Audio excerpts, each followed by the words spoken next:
असं आहे की तिन्ही पक्षांमध्ये अनरेस्ट आहेच. कोणाचाही कोणावर विश्वास नाही आहे. आणि आपण सगळ्यांनीच न्यूज चालवल्या त्या मी बघितल्या की तिन्ही पक्ष एकमेकाचे मतं फोडण्याकरता एकमेकाच्या आमदारांना फोन करतायत, प्रयत्न करतायत आणि टोकाचे प्रयत्न देखील चाललेले आहेत. त्याच्यामुळे कुठेतरी आत्ताच्या परिस्थितीमध्ये आपला निवडून येईल याकरता सगळ्यांचे प्रयत्न आहेत, ते साहजिक आहेत. आणि त्यामुळे कुठेतरी हा समन्वयाचा अभाव आपल्याला पाहायला मिळतोय.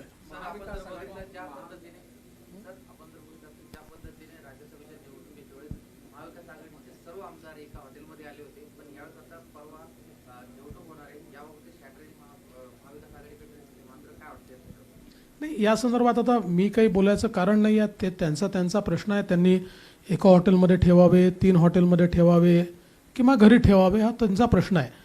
आमच्यापुरतं आमचा प्रयत्न आहे की आमचा 5वा कॅन्डिडेट निवडून आला पाहिजे. त्याकरता जी काही जमवाजमव करायची आहे, मी आधी देखील सांगितलं की शेवटी जो एक असंतोष आहे त्या असंतोषाला वाट मिळाली पाहिजे याकरता आम्ही 5वा उमेदवार उभा केला आहे.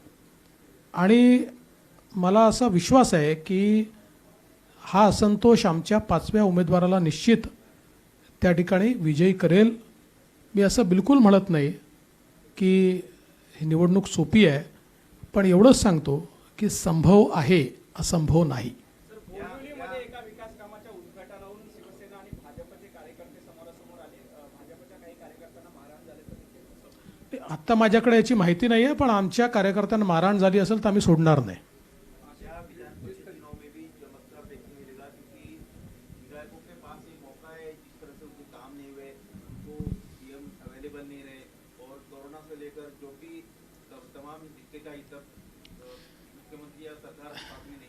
देखिए, चमत्कार के ऊपर तो हम लोग विश्वास नहीं रखते, लेकिन हमने 5वां उम्मीदवार खड़ा किया है और हमको ऐसा लगता है कि आपने जिस असंतोष की बात की उसके बारे में हमको भी जानकारी है, उसका इको हमारे तक भी पहुंचता है और यही असंतोष हमारे 5वें उम्मीदवार को जिता सकता है.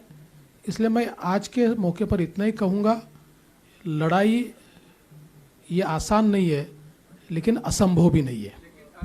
जिस तरीके से राज्यसभा चुनाव हारने के बाद महाविकास आघाड़ी में अपने कैंडिडेट को जिताने के लिए आपस में फोन करके और विधायकों को एक दूसरे की तरफ लाने की कोशिश. देखिए, ये सहज है क्योंकि कोई भी पार्टी ये चाहती है कि अपना उम्मीदवार जीते. ये राजनीति में दूसरे का उम्मीदवार जिताने के लिए कोई बहुत अपने उम्मीदवार को धोखे में डालकर प्रयास नहीं करता. और महाविकास आघाड़ी के ये ध्यान में आया है, तीनों पक्षों के ध्यान में आया है कि बीजेपी ने 5वां उम्मीदवार खड़ा किया है तो कोई ना कोई गणित के आधार पर उन्होंने खड़ा किया है. तो उस गणित की गाज किस पर गिरेगी ये तीनों नहीं जानते. इसलिए तीनों ये प्रयास कर रहे हैं कि अपने अपने उम्मीदवारों को सिक्योर करें और उनको सिक्योर करने के चक्कर में एक दूसरे के वोटों को तोड़ने का प्रयास ये तीनों लोग कर रहे हैं.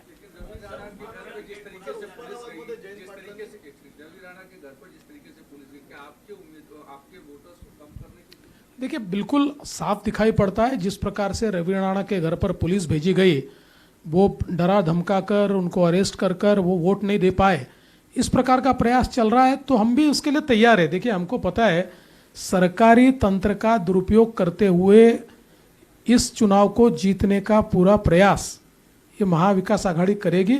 हम भी तैयार है. सर, अग्निवीर योजना ज्या पद्धतीने कृषी कायदे मागे घेतले तशीच मागे घ्यावी लागेल असं राहुल गांधी यांनी ट्विट केलं.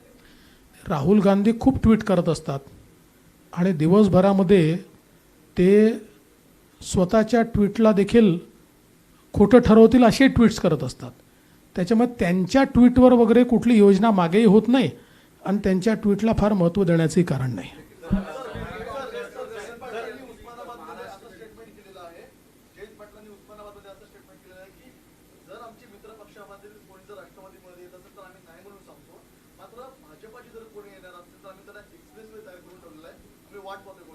हा, त्यांचा एक्सप्रेसवे रिकामाच आहे, त्याच्यावर कोणीच यायला तयार नाही आहे, त्याच्यावर गवत उगवलं आहे. निवडणुकीमध्ये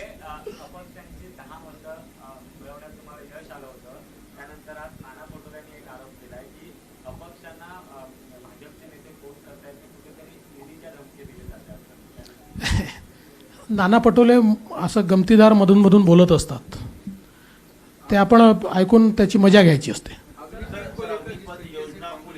तमाम सारे लोग जिला निहाय प्रदर्शन शुरू कर रहे हैं और कहा जा रहा है कि फिर से हम प्रदर्शन करेंगे रास्ते पर. देश हित में अग्निपथ की योजना तैयार की है. देश का युवा सही मार्ग पर जाए, उसके मन में देश के प्रति एक जज्बा तैयार हो और एक अनुशासन उसमें तैयार हो, और उनमें से जिन युवाओं को करियर के रूप में सैन्य में भर्ती होना है वो करियर के रूप में भर्ती हो. जिनको लगता है कि मेरे जीवन के चंद साल मैं राष्ट्र के प्रति अर्पण करना चाहता हूं, वो अर्पण कर पाए. इस प्रकार की ये योजना है. ज़रूर इसमें शुरुआत में कुछ लोगों के मन में कन्फ्यूजन भी था, या एक जेन्युइन उनकी डिमांड भी थी कि 2 साल भर्ती नहीं हो पाई तो हम एज बार हो गए, तो कम से कम जो लोग कोरोना के समय एलिजिबल थे उनको मौका मिलना चाहिए. तुरंत प्रधानमंत्री जी ने निर्णय लिया और 23 तक उस एज बार को बढ़ाया, एज लिमिट को बढ़ाया. तो मुझे लगता है अब कांग्रेस इसका पॉलिटिकल विरोध कर रही है, और इस प्रकार से इस स्कीम का पॉलिटिकल विरोध करना ये देश हित में नहीं है. मैं इतना ही कांग्रेस को कहना चाहता हूं. चलो विरोध कहा. योजना आहे पण काही रिटायर्ड आर्मी ऑफिसर त्याच्यावरती प्रश्न उपस्थित करतायत की यामुळे आर्मी इन्स्टिट्यूशन म्हणून डिस्ट्रॉय होईल आणि मिलिटरायझेशन ऑफ सोसायटी होईल. याबद्दल तुम्ही काय सांगाल? असं आहे की हे फार फार फेस्ट आहे. ही योजना तयार कोणी केली? ही तर काही पंतप्रधानांनी तयार केलेली योजना नाही आहे, ही आर्मीनीच तयार केली आहे, सर्विंग ऑफिसर्सनीच तयार केलेली आहे. आणि या संदर्भातली जर आपण बघितलं कारगिलचा जो रिपोर्ट आहे, या कारगिलच्या रिपोर्टमध्ये अशा प्रकारे आपण व्यवस्था उभी केली पाहिजे असं त्या काळात देखील सांगितलं होतं. आणि सातत्याने आपल्या आर्मीमध्ये ही व्यवस्था कशी उभी करायची या संदर्भातलं मंथन चाललं होतं आणि त्याच्या आधारावर ही उभी केली आहे. त्यामुळे जर सर्व्हिंग ऑफिसर्सने एखादी योजना तयार केली असेल आणि ती देशाने मान्य केली असेल तर काही रिटायर्ड ऑफिसर्सचा त्याला विरोध असू शकतो, त्याला काही अडचण नाही आहे. पण ही देशहितामध्ये आहे आणि म्हणून विरोध करणारे बोटावर मोजण्या इतके आहेत, सपोर्ट करणारे ढिगभर आहेत. सर, शेवटचा प्रश्न. कालचं काँग्रेसचं मुंबईतलं आंदोलन नसलं गेलं, त्यानंतर मात्र एक किन्नरांचं आंदोलन काँग्रेसच्या काही कार्यकर्त्यांकडून आयोजित करण्यात आलं. भाजपाच्या कार्यालयावरती हा मोर्चा काढला. हा जर असंच पाहायला सुरू राहिला तर येत्या काळात काय भीती वाटते? असं आहे की किन्नरांचा आम्ही सन्मान करतो, त्यांना काही या राजकारणाशी घेणं देणं नाही आहे. अलीकडच्या काळामध्ये काँग्रेसकडे ही अवस्था आहे की आउटसोर्स करून देखील ते आंदोलन करू शकत नाही, म्हणून त्यांना किन्नरांचा त्या ठिकाणी वापर करावा लागतो. तो त्यांनी केला, अतिशय चुकीचा पायंडा आहे. आणि मला असं वाटतं की पुढच्या वेळेस त्यांना किन्नर देखील मिळणार नाहीत.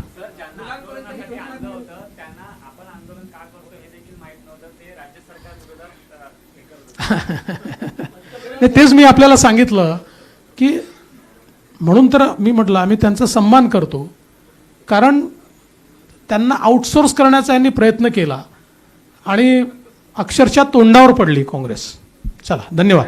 मोदींच्या कार्यकाळात या लोकहिताच्या योजना आल्या, त्याच्यामध्ये अराजकता माजवण्याचा वारंवार प्रयत्न होत आहे, पण तो प्रयत्न सफल होणार नाही.